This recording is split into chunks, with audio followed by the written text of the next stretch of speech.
మా ఫ్రెండ్స్ అందరికీ నమస్తే అండి. మీరు చూస్తున్నారు AP schemes YouTube channel. So ఇవాల్టి టాపిక్ వచ్చేసి నిన్నటి రోజున నాదెండ్ల మనోహర్ గారు పౌర సరఫరాల శాఖ మంత్రి గారు వచ్చే నెలలో 25వ తేదీ నుంచి 31వ తేదీ వరకు కొత్త రేషన్ కార్డులను పంపిణీ చేయబోతున్నామని చెప్పి ప్రకటించారనమాట. అయితే ఈ కొత్త రేషన్ కార్డులకు సంబంధించి ఎవరైతే దరఖాస్తులు పెట్టుకున్నారో వారి యొక్క వివరాలు అనేటివి ఈ యొక్క కొత్త రేషన్ కార్డులకి ఎలిజిబుల్ అయి ఉన్నాయా లేదనేది ఎలా చెక్ చేసుకోవాలనేది ఈ వీడియోలో చెప్తాను. అదేవిధంగా ఇవ్వబోతున్నటువంటి ఈ యొక్క స్మార్ట్ రేషన్ కార్డ్ అనేది ఏ విధంగా ఉండబోతుంది అనేది కూడా నేను మీకు ఈ వీడియోలో వివరాలను అందించడం జరుగుతుంది. సో పూర్తిగా ఇన్ఫర్మేషన్ అనేది చూడండి. మీకు నచ్చితే తప్పకుండా లైక్ చేసి వెళ్ళండి ఫ్రెండ్స్. అలానే మీరు ఫస్ట్ టైం మన ఛానల్ చూస్తున్నట్లయితే సబ్స్క్రైబ్ చేసుకోండి. ప్రభుత్వం నుంచి వచ్చేటువంటి ప్రభుత్వ పథకాల అప్డేట్స్, జెన్యూన్ ఇన్ఫర్మేషన్ మన ఛానల్లో పోస్ట్ అవుతుందన్నమాట. సో అలానే ఫ్రెండ్స్, వివరాలన్నీ కూడా ముందుగా తెలుసుకోవాలనుకుంటే వీడియో కంటే ముందుగానే మీకు టెలిగ్రామ్ ఛానల్లో ఇన్ఫర్మేషన్స్ అనేవి అప్డేట్ చేస్తాము. టెలిగ్రామ్ ఛానల్ యొక్క లింక్ డిస్క్రిప్షన్లో అయితే ఉంది, ఒకసారి చెక్అవుట్ చేయండి. ఓకేనా, ఇక వివరాలకు అయితే వెళ్ళిపోదాము. నిన్నటి రోజున రాష్ట్ర సచివాలయం నుంచి మంత్రి నాదెండ్ల మనోహర్ గారు వచ్చే నెల 25వ తేదీ నుంచి 31వ తేదీ మధ్యలో అయితే రేషన్ కార్డులు స్మార్ట్ కార్డు రూపంలో అయితే పంపిణీ చేస్తామని చెప్పి చెప్తున్నారనమాట. అయితే ఈ స్మార్ట్ రేషన్ కార్డులలో గతంలో ఎవరైతే రాజకీయ నాయకులు వారి యొక్క ఫోటోలను ముద్రించి రేషన్ కార్డులు ఇచ్చినట్లుగా ఇలా ఇవ్వమని, ఇక్కడ కేవలం కుటుంబం పెద్ద యొక్క మాత్రమే ఫోటో అనేది ఉంటుంది, అలానే క్యూఆర్ కోడ్ అనేది ఉంటుంది. మిగతా వివరాలు అంటే కుటుంబ సభ్యుల వివరాలు అవన్నీ కూడా ఉంటాయి కార్డు మీద అని చెప్పి చెప్పారనమాట. అలానే ఇప్పుడు ఇస్తున్నటువంటి ఈ యొక్క రేషన్ కార్డు అనేది ఏ విధంగా ఉంటుందంటే పీవీసీ కార్డు రూపంలో, అంటే మీరు ATM debit card, credit card అనేది చూస్తారు కదా, సేమ్ అదే విధంగా ఉంటుందని చెప్తున్నారు. దీనికి సంబంధించి ఒక డెమో కార్డ్ కూడా ఇవ్వడం జరిగిందనమాట. ఒకసారి మీరు ఇక్కడ చూసుకోవచ్చు డెమో కార్డ్ అనేది ఏ విధంగా ఉంటుంది అనేది.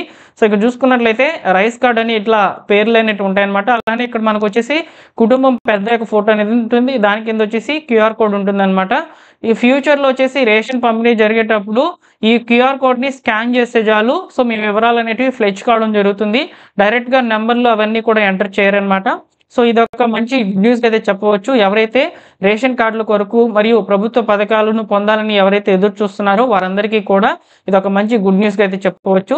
కాబట్టి రేషన్ కార్డు అనేది ఈ తరహాలో అయితే ఉంటుంది. పీవీసీ కార్డు రూపంలో అయితే ఉంటుందని చెప్పి చెప్తున్నారనమాట. ఈ స్మార్ట్ రేషన్ కార్డులపై రాజకీయ నాయకుల ఫోటోలు అయితే చోటు ఇవ్వకుండా కుటుంబ పెద్దతో పాటు సభ్యుల యొక్క పేర్లు అనేటివి మాత్రమే పొందుపరిచి అయితే ఇస్తున్నామని చెప్పి చెప్తున్నారనమాట. కాబట్టి రేషన్ కార్డులు అనేటివి వచ్చే నెల 25వ తేదీ నుంచి అయితే అందుబాటులోకి అయితే రావడం జరుగుతుందని ఈ సందర్భంగా అయితే మీకు తెలియజేస్తున్నాను. నాదెండ్ల మనోహర్ గారు నిన్న రాష్ట్ర సచివాలయం నుంచి అయితే ఈ యొక్క మీడియా మిత్రులకైతే ఈ సమాచారాన్ని అయితే చేరవేశారనమాట. కాబట్టి ఎవరైతే రేషన్ కార్డులకు సంబంధించి దరఖాస్తులు చేసుకుని ఉన్నారో వారు ఇప్పుడు నేను ఒక ప్రాసెస్ అనేది చెప్తానండి. మీకు రేషన్ కార్డు అనేది అలాట్ అయిందా లేదా అనేది చెక్ చేసుకోండి.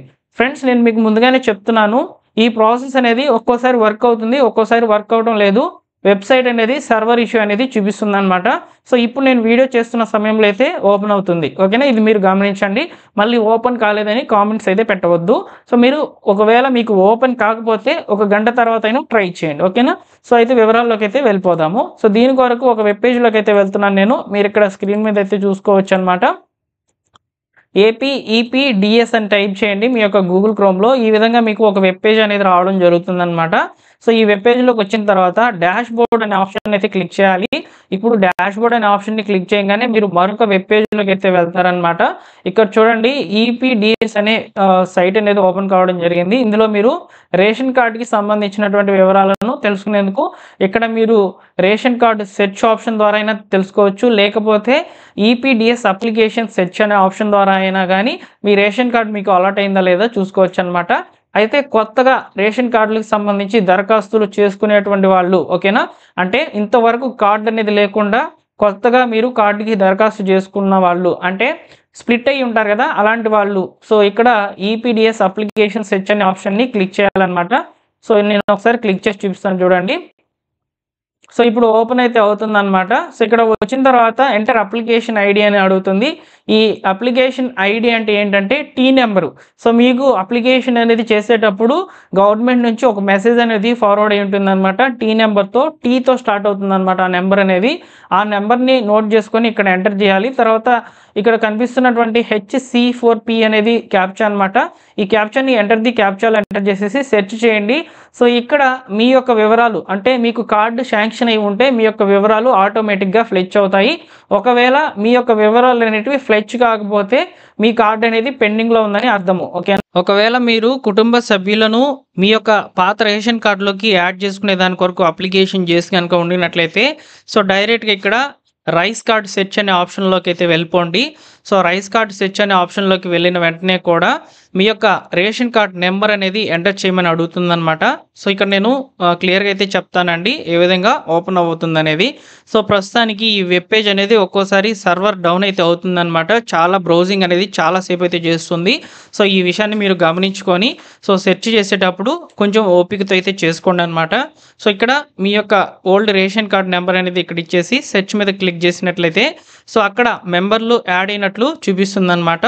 సో ఇంతటితో ఒకవేళ మీరు ఎవరినైతే జాయిన్ చేసుకోవాలి అని చెప్పి సర్వీస్ అనేది రేషన్ కార్డుకి సంబంధించి తీసుకొని ఉండినట్లయితే ఇక్కడ పేర్లు కనుక చూపించినట్లయితే సో మీ యొక్క కార్డు అనేది రెడీగా ఉందని అర్థం అనమాట. సో మీకు త్వరలోనే ఈ యొక్క రేషన్ కార్డులు అంటే వచ్చే నెల 25వ తేదీ నుంచి 31వ తేదీ మధ్యలో రేషన్ కార్డు అనేది శాంక్షన్ చేస్తామని చెప్తున్నారు కదా. సో అప్పుడు మీకు రేషన్ కార్డు అనేది రావడం జరుగుతుంది. ఇక్కడ మీరు గమనించాల్సిన మరొక విషయం ఏంటంటే సో వైసీపీ గవర్నమెంట్ ఉన్నప్పుడు ఎవరైతే రేషన్ కార్డు పొందారో సో వారికి కూడా రేషన్ కార్డు అనేది స్మార్ట్ కార్డు రూపంలో అయితే రావడం జరుగుతుంది. ఓకేనా, సో ఆ కార్డులను రద్దు చేసేస్తారు. అంటే ఆ కార్డుల ప్లేస్లో ఈ యొక్క స్మార్ట్ కార్డులు అనేటివి రావడం జరుగుతుందని చెప్తున్నారనమాట. సో ఈ విధంగా రేషన్ కార్డులకు సంబంధించి లేటెస్ట్గా ఉన్నటువంటి సమాచారాన్ని నేను మీకు తెలియజేశాను. ఇందులోని సమాచారం పైన మీకు ఏమైనా డౌట్స్ కనుక ఉన్నట్లయితే ఒకసారి కామెంట్ సెక్షన్లో తెలియజేయండి, తప్పకుండా రిప్లై అయితే ఇస్తాను. అలానే మీరు కొత్తగా రేషన్ కార్డులకు సంబంధించి సర్వీస్లను ఇంకా కూడా పొందవచ్చు. అంటే రేషన్ కార్డులోకి మెంబర్లను యాడ్ చేసుకునేదానికి, అదేవిధంగా సపరేట్గా డివైడ్ అయిపోయి స్ప్లిట్ అయ్యేదానికి, అదేవిధంగా సో మెంబర్లను డిలీట్ చేసుకునేదానికి. ఇక్కడ ముఖ్యంగా మెంబర్ డిలీషన్ ఒకటి కేవలము మరణిస్తేనే డిలీట్ అయితే చేసుకోగలరు అని చెప్పి సమాచారం అనమాట. సో చాలామంది కూడా మైగ్రేషన్ సంబంధించి అయితే అడుగుతున్నారు. సో మైగ్రేషన్ సర్వీస్ అనేటివి కొన్ని వర్క్ అవుతున్నాయి, కొన్ని వర్కింగ్లో అయితే లేవన్నమాట. సో కాబట్టి కేవలం మెంబర్ యాడింగ్ అండ్ మెంబర్ని అంటే సపరేట్గా వెళ్ళిపోయేదానికి, అంటే ఈ రెండు సర్వీసులు మాత్రం చాలా చక్కగా అయితే జరుగుతున్నాయనే సమాచారం అయితే ఉంది. సో వీటి కొరకు మీరు ఏం చేయాలంటే డైరెక్ట్గా మీ యొక్క గ్రామ వార్డు సచివాలయానికి వెళ్ళి సో అక్కడ ఉన్నటువంటి డిఏ లాగిన్ ద్వారా అయితే మీరు అప్లికేషన్ కనుక చేయించినట్లయితే మీకు రేషన్ కార్డుల సర్వీసులకు సంబంధించి త్వరగా అప్లికేషన్ అనేది ప్రాసెస్ కావడము, టీ నెంబర్ ప్రొవైడ్ కావడము జరుగుతుందన్నమాట. సో ఇదండి ఫైనల్గా ఇన్ఫర్మేషన్. ఈ ఇన్ఫర్మేషన్ మీకు నచ్చినట్లయితే లైక్ చేయడం మాత్రం మర్చిపోవద్దండి. తప్పకుండా వీడియోని పూర్తిగా చూసిన ప్రతి ఒక్కరు కూడా లైక్ చేసి వెళ్ళండి. అలానే కామెంట్ సెక్షన్లో ఒక కామెంట్ కూడా తెలియచేయండి. మరొక ఇంపార్టెంట్ వీడియోతో, ఇంట్రెస్టింగ్ వీడియోతో మీ ముందుకైతే వస్తాను. సో అంతవరకు సెలవు. జై హింద్.